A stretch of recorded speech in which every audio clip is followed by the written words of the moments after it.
You know. Well, then I was like in the doctor's office. He said, "Good news is you're gonna die. Bad news is I don't know what good news means." Anyway, on today's podcast, Weird right off the bat.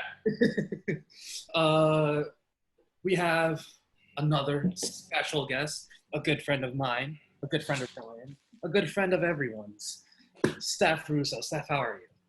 Good, how are you? I'm excited. Who the hell is Steph Russo?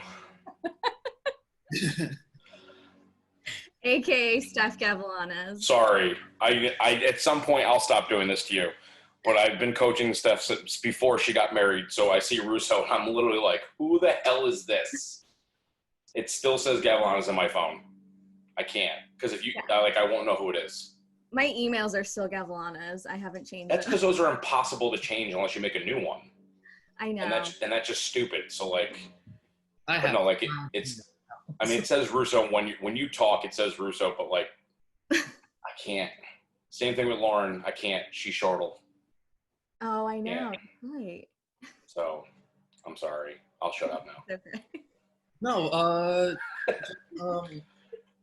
Steph, just give us a quick introduction to who you are, what do you do, where people can reach you, and we'll do that again at the end. But I think that'd be a great introduction. All right. Well, I'm Steph Gavilanes / Russo. I've been coaching with Ryan since I was like 22. So like 7 years. Yeah, because you're from the old gym. Yeah, I think so I've been coaching with Ryan for 7 years in powerlifting. I met him through Eva, which most of you know who she is. I followed her on Instagram. We were friends in high school. And then I saw she was like powerlifting and I was like, oh, that's really cool. So I ended up reaching out to Ryan. And so here we are. So anyways, now I'm 29, still powerlifting. And I have my master's in social work, specifically mental health. I'm a school social worker right now, but I just started coaching in mental health / mindset. So, I mean, do you want me to explain what that is? Please. That pretty much, yeah. That's what we're going to get to anyway, so go for it. Okay. So mental health / mindset coaching. Basically what I do is, well, I guess I'll just explain what coaching is versus therapy. Which is literally what we were texting about the other day. I know. So coaching is it's more direct in the sense that like when you go to therapy, like there's this sense of like you're building the rapport and you're getting to know the person. And once the therapist feels like they know you, they start to challenge you a little bit. And so that can take time building that connection and that trust. Whereas with coaching, it's a little bit more direct. Typically you end up following the person, whether it's on Instagram or their website, and you kind of learn about what they do. And so you get to know them a little bit more than, oftentimes when you go see a therapist, you're like, you might know what they specialize in, but you're not really sure how, you're going to connect with them. And again, the whole process, it takes time. So coaching is a little bit more direct in the sense that like you come to me or anybody who does mindset or mental health coaching and you're like, hey, like I'm really struggling with anxiety, or I'm really struggling with, my confidence or, career, whatever it is. And so we have a plan and we have a goal. It's like, all right, so or like body image. Body image is like, you're like, hey, I really just don't like the way I look. I've tried all this other stuff. It's not working out. So in between 3 to 4 months, depending on like the package you pick, we really talk about every single week, like what it is that you're looking for. There's a plan every session. There's like homework that you do. So there's in between stuff that you need to do to work through it. And then there's also in between support. So I was telling Ryan this, but there's this app, I don't know if many people are familiar with it, called Voxer. So it's very similar to WhatsApp, but I like it because it's like a walkie-talkie app, and I like to just converse with my clients in between. It's easier for me than just like texting like long drawn out things. So if in between calls, like they want to talk about something, whether it's the homework or something came up, like a situation, we're able to talk through it in real time. Like, hey, like I was looking in the mirror and I had a breakdown and I'm feeling so anxious and I don't want to go out with my boyfriend tonight. We'll talk through it. Like, all right. And we'll set actual steps like, hey, like, you know, where is this coming from? Let's go to the mirror. Let's point out like neutrality, like, you know, these are my eyes and this is what they do for me. And this is my hands and this is what they, you know, things like that. So we actually have concrete steps on what we're doing to help you really work through it. And so I teach you all these things and I guide you and we do it in real time. So once the coaching is done, you're able to start doing that self-talk within yourself and not getting so anxious that it's affecting you, or not getting so absorbed in the thoughts that it's affecting your everyday life or how you live. You're able to kind of talk yourself through it. And I think a lot of people do struggle with that, where we get caught up in our thoughts and, you know, you go through that mental loop of like, oh my gosh, well, this sucks. And you start getting anxious and then you think even more. And before you know it, you're like, oh my God, what do I do? So that really is the goal, is to teach you all these different like strategies and these coping tools so you can use it and do it yourself.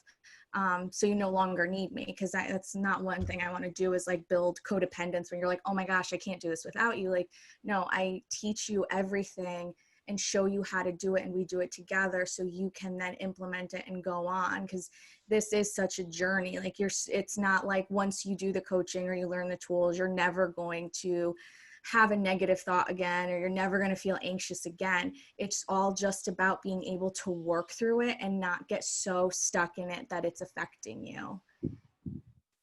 Sorry, I went off on a tangent. I don't know. No, I think it's good because I mean, I've been trying to think like of how I wanted to kind of loop this back into GPT and training and stuff like that. And I think you actually probably just gave me 3 or 4 questions, but I don't write anything down. So we'll see if I can remember.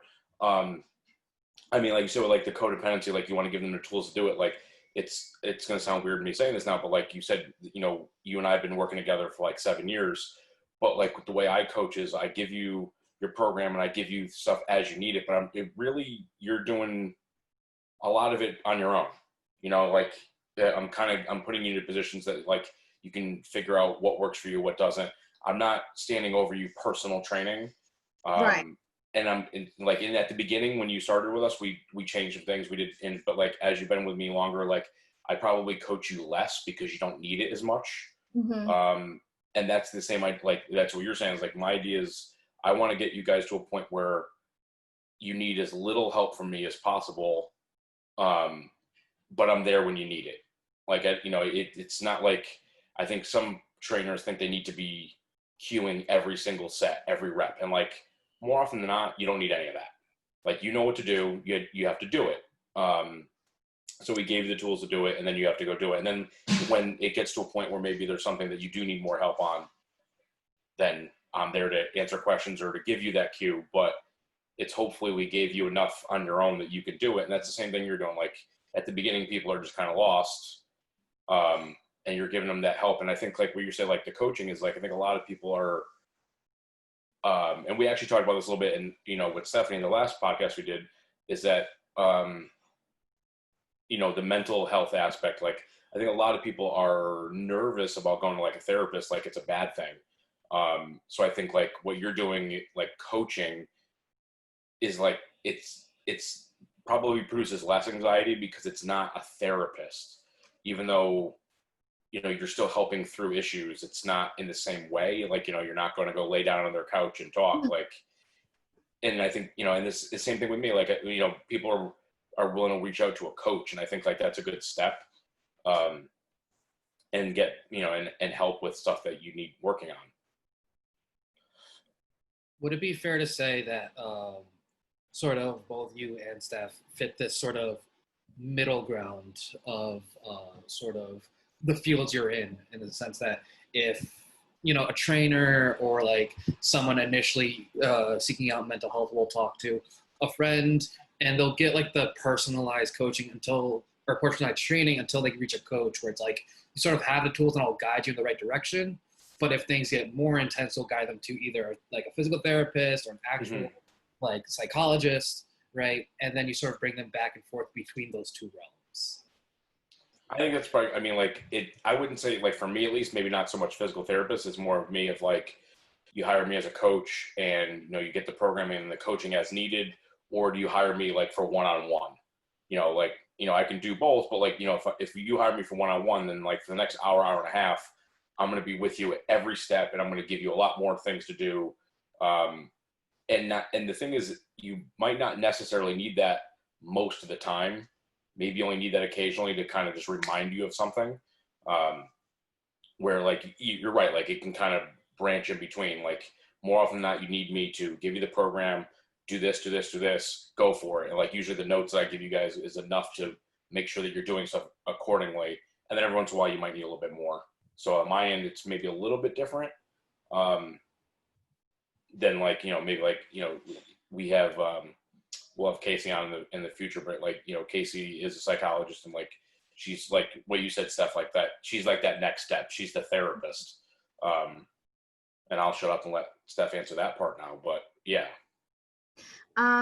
Yes, I would say yes and no, because it really depends. Like with coaching and therapy, there really it's like an enmeshment. It's not like this is specific coaching and this is therapy. Like it definitely, there is a blend. And specifically with my training and the fact that, you know, I went to school for it. I've been in the field for 7 years. I am a little more comfortable than maybe some other like life coaches or coaches that have just gone through a certificate to kind of talk about the past. The difference there with therapy is that like, I'm not going to take anybody who has, you know, really needs to really unpack trauma and like really unpack the past and we kind of stay there, because that really is more for therapy.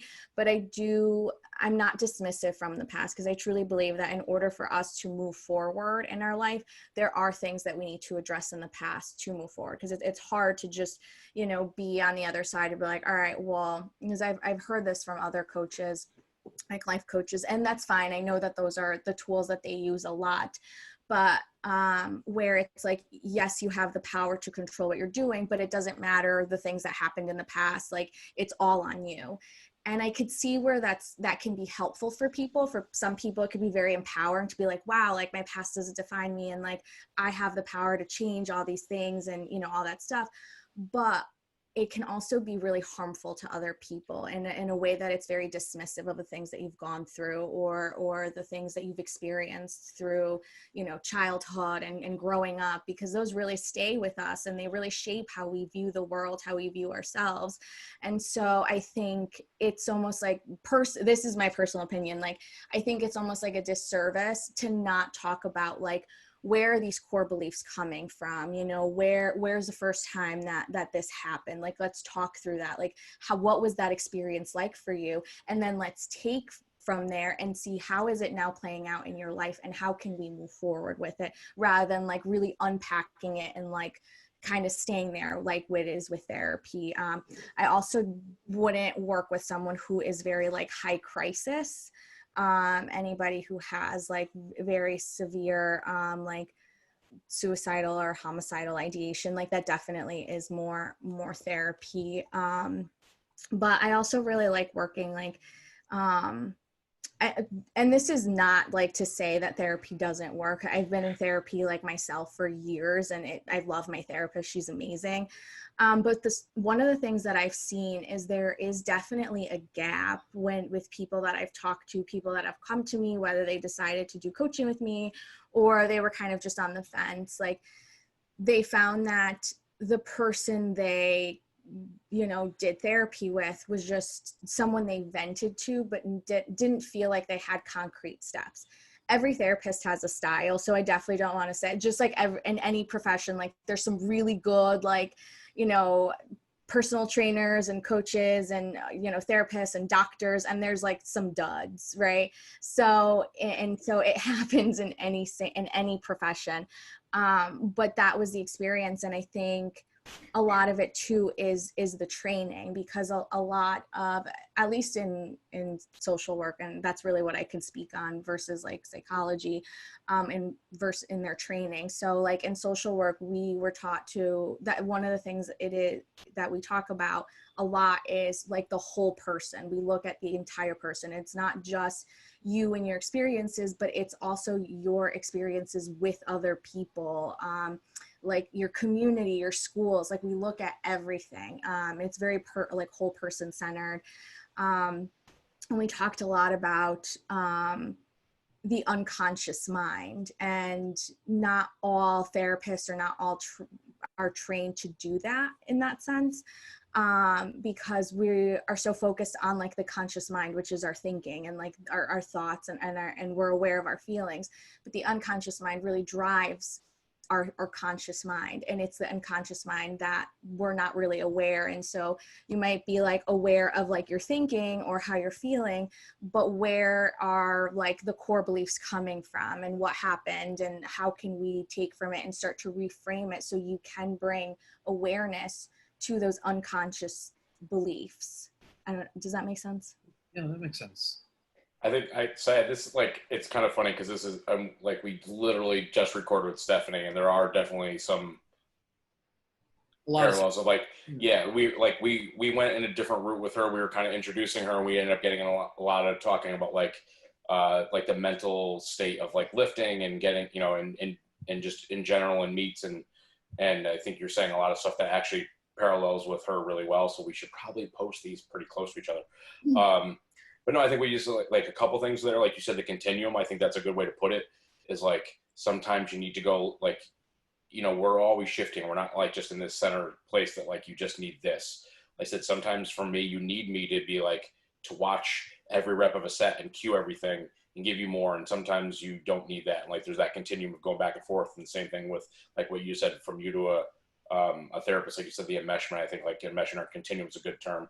One thing I do want to point out is like, life coaching is like a fairly new phenomena. Like it's not, hasn't been around for that long. And what you were saying, like not everyone has a lot of training. I think you said this at the beginning, but like, can you state again, where's your master's from? Oh, Columbia University. A good fucking school. So the people like this is one that I talk about. Like, I'm not saying that you have to have a background in exercise science or something like that to be a good coach, but it shows that the people put the time, the effort, the money into it to at least have the basic knowledge of these things before they just went and started coaching. I'm talking about like, I have my undergrad in exercise science. You know, my friend Zach has his in exercise physiology. Like we put the time in where to learn the human body better than most, before we then got into coaching and got all of our coaching certificates. Where I think a lot of people that are life coaching don't have any background. They're just kind of working with people. And I'm not saying that that's necessarily bad, but I think sometimes they're really overstepping their boundaries on what they should be doing. And like, you went to school for this, like you know, so your master, so you had your master, so you were what, six years of college for this total, right? 5 or 6? Yeah, 6. Like 6 years of schooling to understand all this stuff better. You put a lot of time and a lot of effort into knowing how to help people more. And then you've only been doing the life coaching really like for the last, how long? Hasn't been that long, right? Yeah, like 2 months. Yeah. So I mean, like it took you a while, but like you put the time, the effort, the money into this to know what you're doing, other than just being like, oh, here's how I'm going to help you. You know, and you can get a lot of that stuff like online, but that doesn't mean, like I said, maybe they're overstepping their boundaries, or they're giving stuff that's maybe not the right thing. Not to say that like you're not going to ever make a mistake with something, but like you have more of a background and more of a knowledge of it than most people in this field. And that's a really good thing. Like that's something I harp on, is like, because it's the time, the money, the effort that you put into it to be better about it. So remember that. Yeah, I agree. And then this is my own personal bias. Like I know you, like you said, you don't have to have like a like bachelor's or master's degree in that field to be a good coach, but I definitely think it really is beneficial and it really helps, because there's coaching certificates that are great out there, but don't necessarily show you like the nitty gritty stuff that we learn in school. And I think just from life coaching specifically, like I said, like I was actually on a call with a discovery call with a coach a while ago, and they had asked me, like, you know, one of the things we were talking about was one of the limiting beliefs that I struggle with. It's like, you know, not feeling like enough. And so, you know, she asked me like, well, where do you think that comes from? And I was like, well, I definitely think it's like childhood, like, you know, how I was like taught and all these things. And she was like, well, that's victimization. She was like, we're not going to talk about what happened in your childhood. Like, you are the driver. And it was very dismissive in a way that just didn't like feel good to me at all, because it was like, you know, I truly know that this is why. And again, it's not to blame anybody. It's not to be like, wow, I hate my parents or anything like that. It's just to bring awareness and to be like, huh, this is why I now struggle with this belief. Like, this is why it plays out in my life now. And how can I now build that compassion for myself, where things don't need to be perfect, or, you know, like there's different ways of reframing it. And so that really made me think about how certain certificates or coaching, like you said, it can blur boundaries, especially if they don't have that kind of like education, because it can be very dismissive, and it can go to the opposite fact where you put so much pressure on the person. It's like it's on you to change your future, and you're the driver, that it can be almost like anxiety provoking for people. And then they start going the opposite way and being like, oh my God, now it's my fault that I didn't get this job, and it's my fault that I got fired, and it's my fault that I did this. And now we're back to feeling really crappy about ourselves, and like now we're in this like anxiety. And so it can also have the adverse effect. And so I think it is very important to be mindful of who you're working with, especially if you just have a certificate, just like as a life coach. I would be way more mindful of who I work with, because then like I'm more comfortable with that, because again, I feel like we do have to talk about the past before we can move forward. But also, if you're talking about a problem, I'm not just going to tell you what to do. We're going to talk about it and what feels good. And with some coaches, it might be like they tell you, like, you're like, hey, I'm having a problem with my mom. They're going to be like, all right, we'll talk to her. Tell her about this problem. Da, da, da. And it's like, no, we got to get the whole background, because maybe that would backfire. Like I've had that happen before personally to me, where I was told like, go do this, and it totally made everything worse. And so we have to be really mindful about what the relationship looks like before you go and just tell someone to go talk to the person directly about their problem, because it could be just not helpful and backfire and just make everything worse. So I totally agree. Like, I think it is just very helpful to have a background in not just a certificate, but an education and a background in that. This might be a small tangent question, but this just popped in my head. How much does like a cultural competency, I think the term is, when it comes to addressing certain issues for life coaching? I know that when I was training individuals in mental health first aid, we mentioned the idea that we need to be more confident of like how different cultures react to certain sort of situations. And I just want to see how that's influenced your coaching and your sort of guidance in how people should approach different aspects of their life. Well, definitely a big factor just being myself, like first generation Ecuadorian. And I actually went to a therapist when I was like 19, and she told me to confront my mom about something. And so I did, and it totally backfired. It made everything so much worse. And so I stopped seeing that person. And so one of the things that I've been so mindful just from my own experiences and just being mindful of other people's experiences, that culture is very different for everybody. And you know, just because, you know, ideally, yes, you would go and talk to your parent or your elder and be like, hey, this really upset me, but that might not be what's going to work out based on the family dynamics, on the way your family works, and the culture of your family as well. I can't say specifically. I know, I'm not really sure if life coaching does that. I don't think. They mostly just talk about like how the present and how to move forward, and you're the driver of your life and all that stuff. But that's stuff that I talked about like endlessly. Like we had courses when I was in grad school, like specific courses on cultural competency and writing papers, and learning more about aggression, like microaggressions, and how racism still plays out and all those things. And so I feel like I am very mindful of those experiences, rather than just telling someone like, hey, this is going to work, because it might not. What works for one culture might not necessarily work for another. And that, I mean, like, I don't know, Said, if you were still at the gym last night when I was talking about this a little bit, but I said, like, it's that for me, for coaching wise, that's like the art aspect of it, where, the way I coach Steph might be different than the way I coach you. And that's for a lot of reasons. It's because she's Ecuadorian, you're Pakistani, she's a female, you're a male, like, or maybe just it's the mindset. There's so much involved in that. And I said, we can generalize to the point, like I can generally, I joke that if I tell a woman to do something, they actually listen and do it, where the men like kind of fight me on it. And then eventually when the men do it, they're like, oh yeah, all right, that worked. Where the women are like, they're generally more accepting to coaching. But that's not always the case.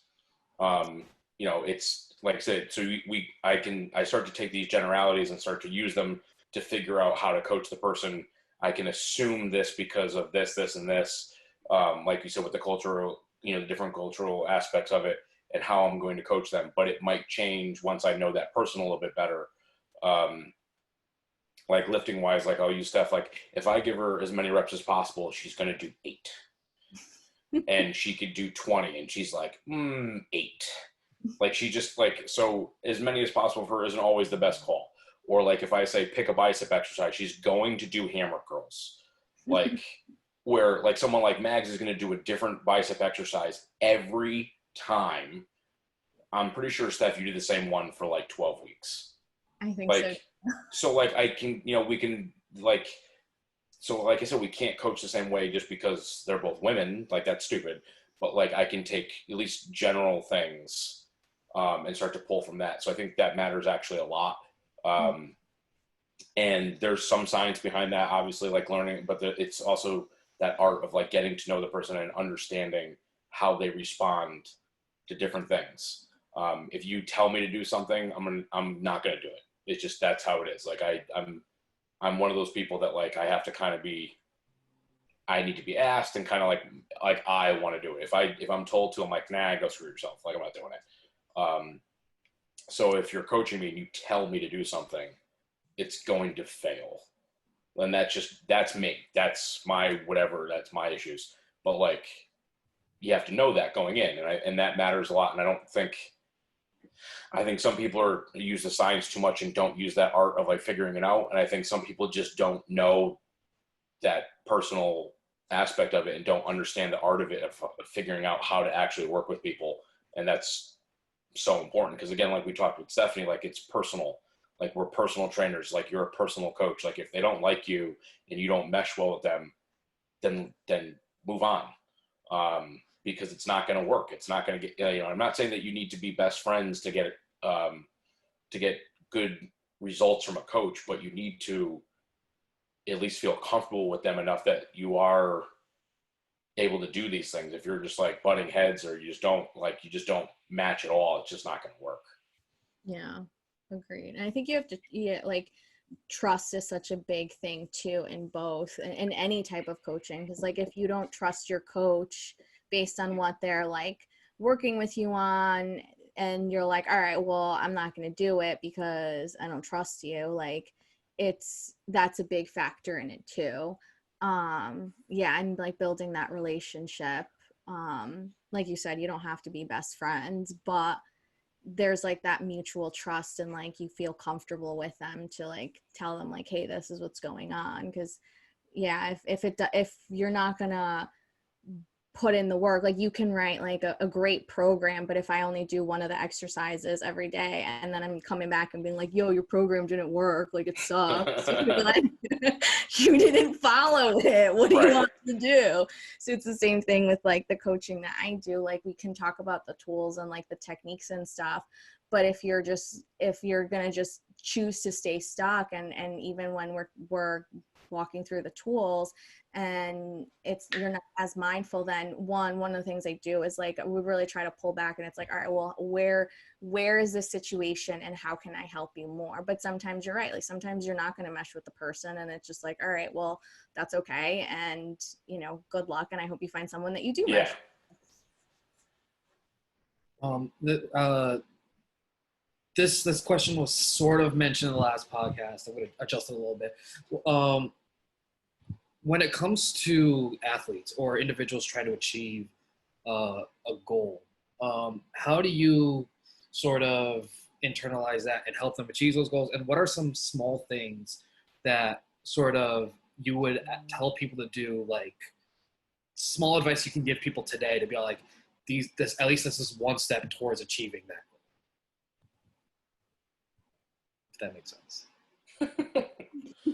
Well, I mean, like we talked about before, now we're trying to kind of bring in what you do stuff into the gym, obviously. But I mean, powerlifting in particular is a very goal-driven sport. I want to lift this much weight, and I want to weigh this much, and I want to do this at this point. So it's very data-driven. It's very goal-oriented. But I know there's a lot of roadblocks to that. It's not like what Stephanie said in the last one. It's not just linear. There's a lot, it's up and down. There's steps back, there's steps forward. So you're right. I think one of the things that I was really thinking of with you, Steph, was we've got the goal board in the gym where we've got this big chalkboard that people write their goals on, and not everyone does, and that's up to you. Some people like to have their goals like right in their face. Some people want other people to know. Some don't want to put it out there at all. But I think what I was thinking of with you is almost like, how could you help us with people setting better goals, and then how to get to those? Because and it's tough. Like some people like short-term goals, some people so we have some of the goals on the board that are it's like a 5-pound PR, and that's something that we can probably get fairly quickly. And then what will happen is they'll get it, they'll cross it off, they'll put a new one up, and it's another 5 pounds.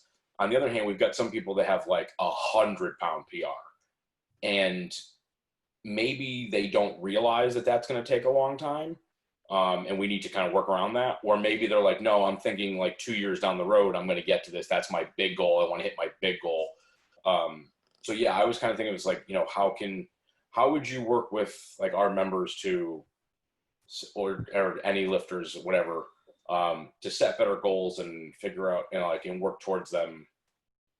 Does that help guide that question more, Syed, or did I just make it worse? No, you okay. I see. Yeah. Air traffic control. And go. So I definitely agree. And I think having that long-term goal is really great. Like if you're like, hey, down the road 2 years, I want to hit 400 pounds. I know I can do it, but I still think it's really important to set those small goals, because what happens is we get so focused on the big goals that, let's say by the end of your training cycle, in order to be on track towards that 400, you were supposed to hit, 300 for 2 singles, and you only hit a single at 300. And it can cause a lot of frustration, anger, great, I'm not going to hit my goal, and we can get really stuck in that. So I think really focusing on those little goals, even if it's just a week or at the end of a training cycle, and not forgetting to celebrate. Because I think a lot of us too is we don't hit our big goal. So it's all right, I just hit, a 5-pound PR, but it's still not 400. Right. And so we focus so much that we forget to give ourselves those wins and to celebrate hey, 5 pounds is actually really great. Even if it's 1 pound, even if it's half a pound, celebrate that win, right? Give yourself a pat on the back and be like, dude, like, you know, I got 2 more reps than I did last week, or I hit half a pound PR. Because when we kind of dismiss those and it's like, oh, well, I didn't, you know, I was supposed to hit 225 for 5, but I only got 4. Okay, we focus so much on like what we didn't achieve that we forget what we did achieve. So I think that's definitely something that just all around others can get better at, is really celebrating the wins, because really no win is too small. And I think often we do think it's too small. It's like, oh, well, it was just half a pound, like what's there to celebrate? Or, you know, I only did 1 extra rep, what's there to celebrate? But there is something to celebrate, and giving yourself that credit instead of being so dismissive and being like, well, it wasn't this. And I think that we can get caught up in that, especially just even personally speaking from, I know that was a big struggle I had in lifting. It was like, well, it wasn't this, so it wasn't good, and it wasn't good enough. And so I'd get really stuck, and it really caused me a lot of like frustration, anxiety, and I'd get really upset, like, great, like now the one thing that I thought I was good at or that I really like, now I'm not hitting what I'm supposed to. But really going back and being like, all right, well, it wasn't perfect or it wasn't great, but you know, I hit 1 more rep than I did last week, or I hit a half a pound more than I did last week. You know, so really focusing on those little wins, because all those little wins are going to help you set up for success. To 1, feel good about yourself and validate yourself, and 2, you know that whatever goal you have long term is still within reach. And even if it's not, like, you'll feel good about yourself that you're celebrating all those little wins along the way rather than being so dismissive. I think, and I like you two, obviously, you know, we have it because you're at the gym, but like the PR bell, like for those of you not at the gym, like we have a bell that whenever you hit a PR, I want you to go over, ring the bell. It basically just announces to the gym that a PR happened. So now we know what happened, write it up on the board. But I don't know how many people have read the sign with it. And like I have a little sign underneath that says PR bell, you know, ring the bell, put it up on the board, celebrate for 24 hours, then get back to work. Like you should celebrate your win. Like you hit a PR, that's important. It's a new record that it matters. So like a lot of people, like you said, like they're like, it's only 5 pounds and they won't ring the bell. And I'm like, ring the fucking bell, because like it matters. It does. Like, you know, it's the idea like that of like Kaizen, like a little bit better every day, like 1% better every day compounded. Like at the end of the year, you've improved immensely, but you feel like, oh, it's not enough, and they're not treating it like that. On the other hand, like, you know, tomorrow get back to work because now you got to do it again. Because if, you know, you don't want to celebrate your victories and then just step back and be like lazy about it. Like now you got that small victory, let's get another small victory. And that's like, you know, Brian and I talk, like, you know, with Hatebreed, it's like kind of like my motto for the gym, but like satisfaction is the death of desire. Like once you get satisfied, stop. Like you're done with this, because there's no point in going more, because you don't have to win anymore. You're like, yeah, I'm done. All right, I'm satisfied with what happened. So wanting more is good, but like, again, like you said, like you celebrate those little victories, celebrate that 5 pounds. We have a new member that I was explaining to her about, like, how we have fractional plates, like for benching. I said, because like, especially with like newer female lifters, when they're benching 85 pounds, to go from 85 to 90 is a huge increase. But to go from 85 to 86, or maybe even 85 and a half, like they can hit that and it's a new PR, but they don't think it's that much because it's a half a pound or a pound, but you're 20% closer to the 90 pound goal, right? And then you get to 87, you're another 20% closer. Like you're getting it. They forget that, you know. It's like, I mean, it can get like really like motivational poster story kind of stuff, but like you have to take that step to keep moving forward. Like to finish the mile, you got to take a step. And I think a lot of people are forgetting that. But you still have to have that big goal that you want to get to. Cause like I said, if you get to the goal and you're done, then I don't really know what to do after that. Just like, okay, I'm good. I'm done. You're like, thanks. That was great. Yeah. All right. See you later. All right. Well, I think that should be enough. We me and Ryan have a ton of questions for you, so we're gonna have you back eventually. Yeah, because like, well, that's the problem. Is like we did this with Stephanie. Was like this was supposed to be like an introduction and like just a quick one to get you out there so that we can have you back on and not ask every question right off the bat. And we went a little off on Stephanie's. Yeah. So we're trying to not do that on this one, and then have another one where you can actually answer more shit. But real quick, where can people find you? Social media, email, reach out to you if they do want life coach. So you can follow me on Instagram at Steph Russo and 2 underscores. So Steph Russo __. My website is almost done. My best friend's been doing it because I don't really like tech stuff. But so she's doing it for me, so it's almost done. So hopefully I will have it up. That's fine. Mine's been almost done for like 8 years. So it's fine. Yeah, we'll post it when we get it, so people. Yeah, it'll be on the thing, and people will see. Description below because YouTube.